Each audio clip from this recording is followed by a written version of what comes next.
It just had to happen, as luck with Hal Jordan, alias the Green Lantern, usually went. Just as he was readjusting to life back on Earth after a year exiled in space, trouble reared its ugly, gruesome head in the form of the monstrous menace known as the Shark, ready to spread fear and havoc once more. Greetings and welcome to another episode of the DC Comics Silver and Bronze Age podcast. As usual, I'm your host Larry, and I'll be your intrepid guide as I feature back issues from DC Comics past, and together we will thrill to the adventures of your favorite DC Comics superheroes. Green Lantern number 175 from April of 1984 is the comic book we'll be exploring today. The writer of this story was Len Wein. The interior art, both penciling and inking, as well as lettering, was done by Dave Gibbons. Coloring for the issue was done by Anthony Tolan, and the editor for this series was also Len Wein. The story gets underway with the U.S. Senator raging over interference caused by Green Lantern, ruining his covert plans. We won't be dwelling at all on that part of the story. We'll simply focus on events to come. At Hal Jordan's place, Hal is enjoying breakfast with his lady love, Carol Ferris. Reading a newspaper, Hal spots an article about his friend and fellow Justice League member, Barry Allen, a.k.a. The Flash. And Hal is browsing the article about Barry's current legal problems concerning the accidental death of his enemy, Professor Zoom, alias the Reverse Flash. Hal decides to pay a visit to Flash in Central City, and as the Emerald Crusader, encounters his friend in battle with the Rainbow Raider. Green Lantern gives a welcomed assist in capturing the colorful Crook, then the two heroes go in private to discuss Flash's current situation. Barry tells Hal he is waiting trial for manslaughter in a few weeks, and Hal is worried about how Barry's troubles are causing him so much grief. Hal vows to Barry that he will stand by him, even telling him, if needed, that he will be a character witness at his trial. Meanwhile, the Shark is prowling the streets of downtown Coast City for victims to consume their psyches for nourishment. As the monster wreaks havoc, its consciousness temporarily is psychically touched by an experiment conducted at Ferris Aircraft. The Shark wonders if he should seek out this mind that has touched him, but opts instead to attack the local Star Labs, seeking more victims to feed on. Flying back to Coast City, the Green Gladiator sees a police SWAT team converging on the Star Labs facility, and Hal decides to investigate. Asking about the situation to the SWAT captain, Hal is told someone dressed like a human shark is inside the facility.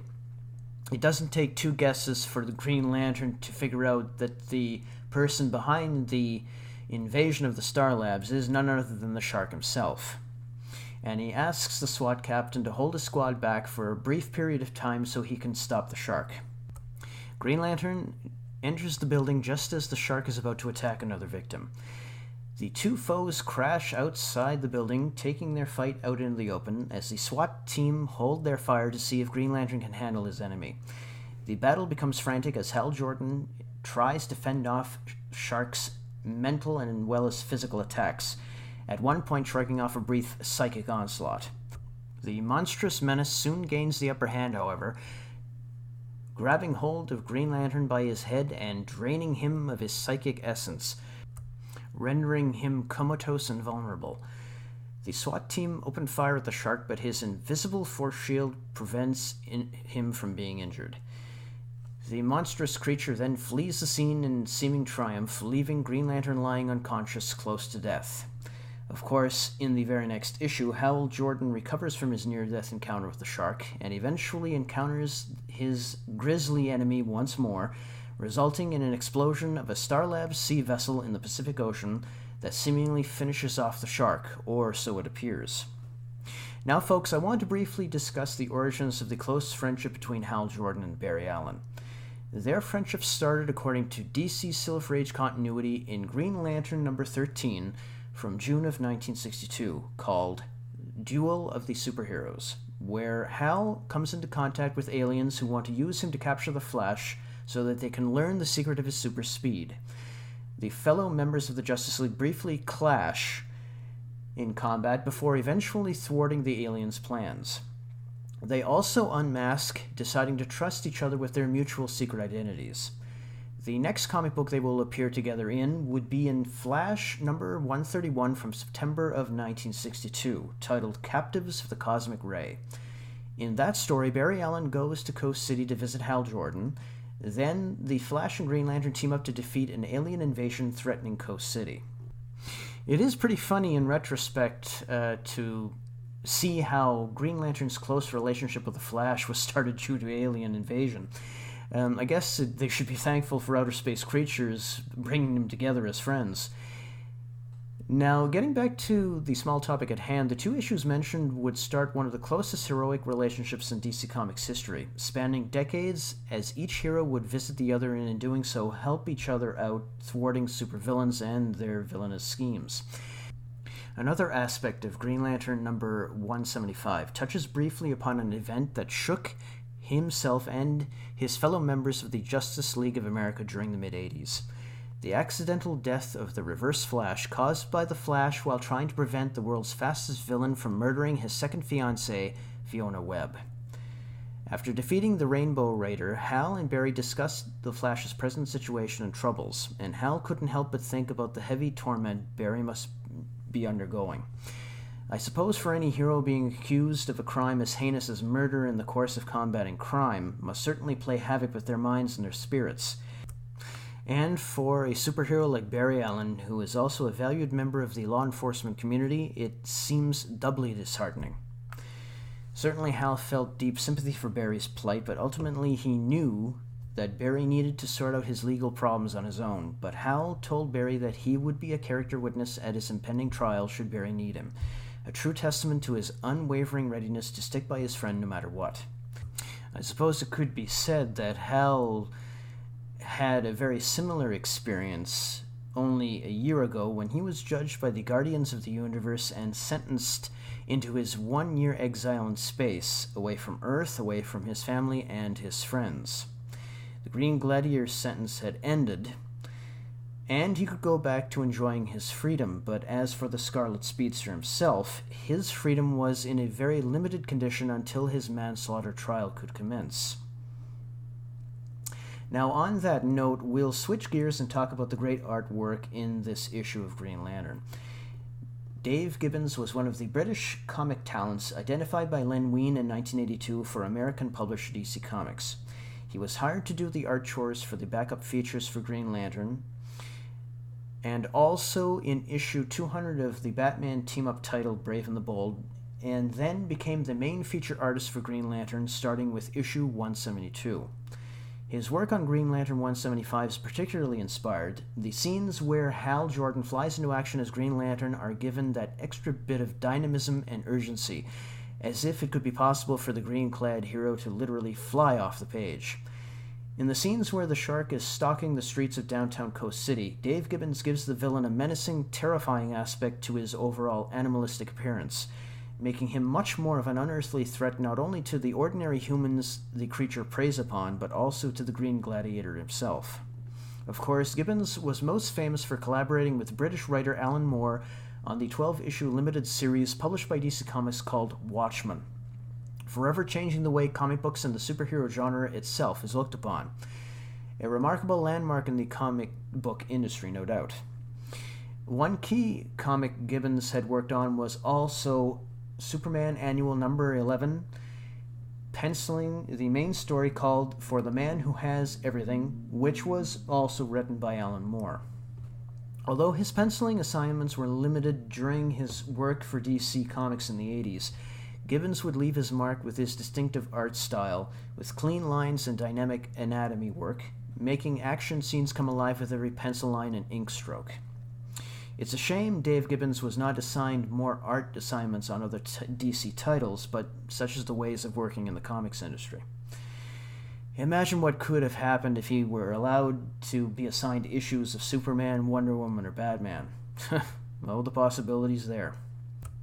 Now, folks, before we head toward the end of this episode, I want to highlight some notable events which happened during April of 1984. So let's take a look at the rundown, shall we?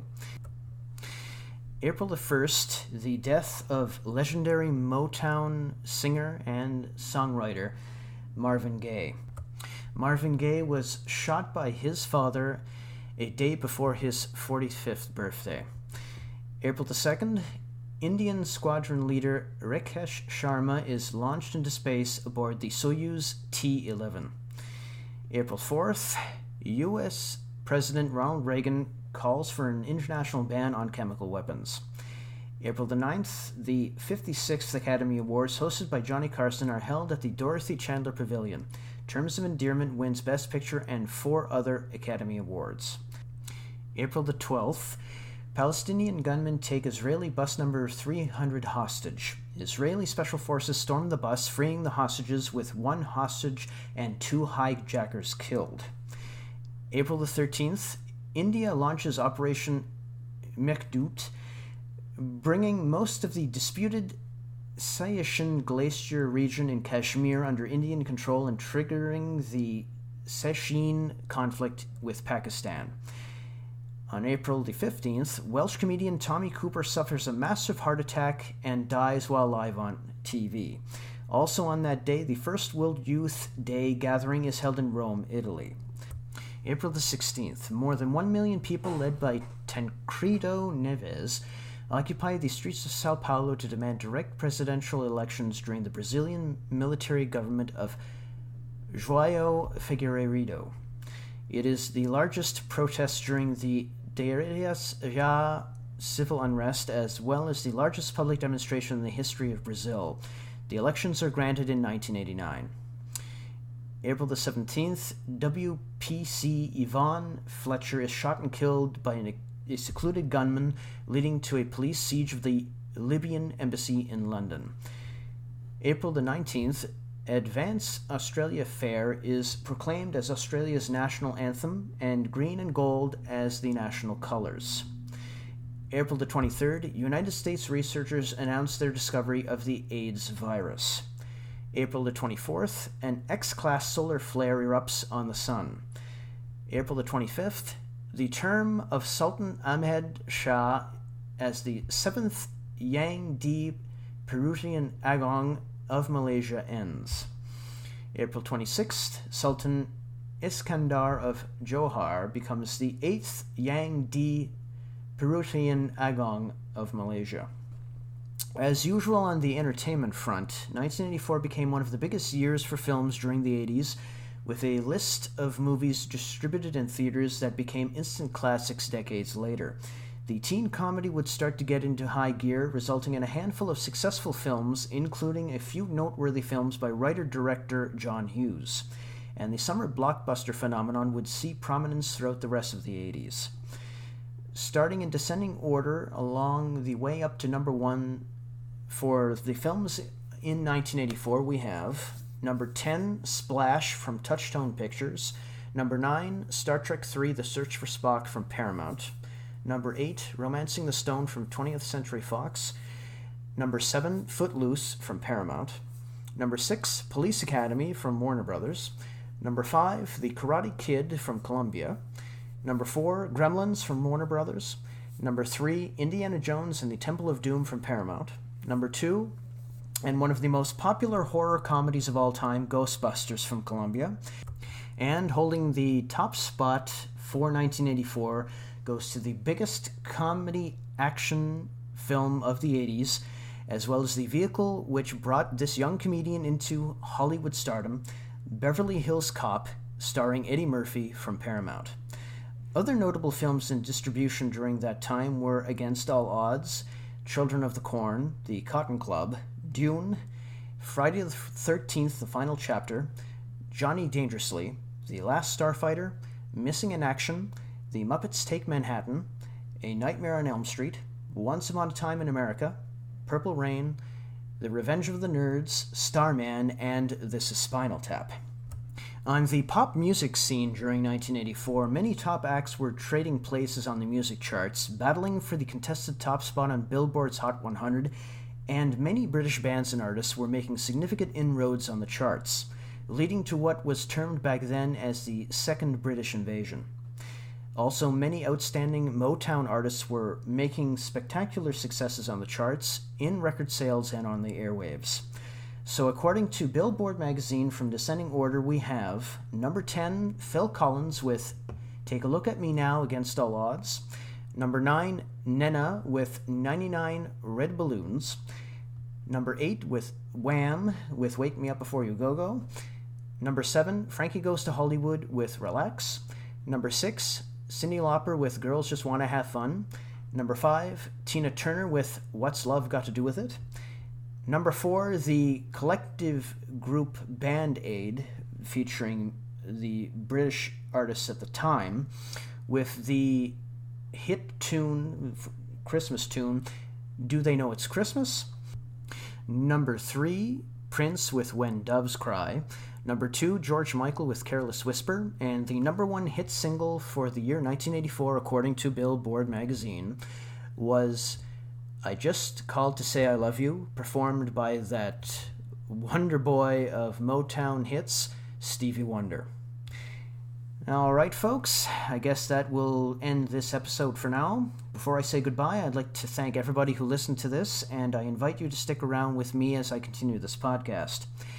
Now, if you would be so kind, please like and subscribe to this channel for more episodes, and if you have any comments or suggestions, then please feel free to post them in the comments section below. It would be greatly appreciated. So, until next time, everyone, this is Larry, aka the Charming Curmudgeon. So long for now.